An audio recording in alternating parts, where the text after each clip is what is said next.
যেখানে ভারতে রিক্রুটিং এজেন্সির সংখ্যা ১৯২টি, পাকিস্তানে ৪৬৪টি, সেখানে বাংলাদেশে এ সংখ্যা ২,৬০০-র বেশি। এবছরে ১৮৮টা লাইসেন্স ক্যান্সেল হয়েছে, হ্যাঁ, কিন্তু আবার শোনা যায় ৩০০ নতুন লাইসেন্স পাইপলাইনে আছে এবং অলরেডি দেয়া হয়েছে ২৫২টা লাইসেন্স।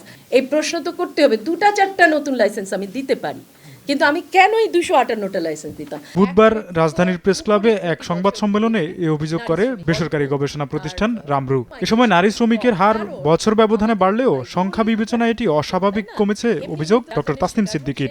এই বছরে মাত্র ৬২,০০০ কর্মী, নারী কর্মী বিদেশে গেছেন। ১৫, ১৬, ১৭, ১৮, ১৯ ওই পর্যন্ত যদি দেখি ১ লক্ষর উপরে প্রতি বছর বিদেশে নারী শ্রমিক যেতেন। শুধু রিক্রুটিং এজেন্সিগুলো নয়, সরকারও অভিবাসন খাতে দুর্নীতির সঙ্গে জড়িত, এমন অভিযোগ করেন আলোকচিত্রী শহীদুল আলম। আমাদের এই চুরি শুধু এজেন্সিগুলি করে না, সরকারও করে, এবং আমাদের প্রত্যেকটা এমবেসি সেগুলি একটা দুর্নীতির আখড়া। পেছনে এমবেসির একটা ছোট্ট দরজা আছে, ওটা দিয়ে ঢুকে দালালরা ওখান থেকে টাকা নেয়, লেনদেন করে। এমবেসির ভেতরে দালাল লেনদেন করছে, এমবেসিতে যাওয়ার কোনো রাস্তা নাই। দেশের শ্রম বাজার এখনো সৌদি আরব কেন্দ্রিক, যেটি এ খাতের সবচেয়ে বড় ঝুঁকি বলছে রামরু। অর্থাৎ সেই দেশে কোনো টালমাটাল হলেই আমার বাজারটা কিন্তু ভোলেটাইল হয়ে যায়। তোফাজ্জল হোসাইন, সময় সংবাদ, ঢাকা। কারণ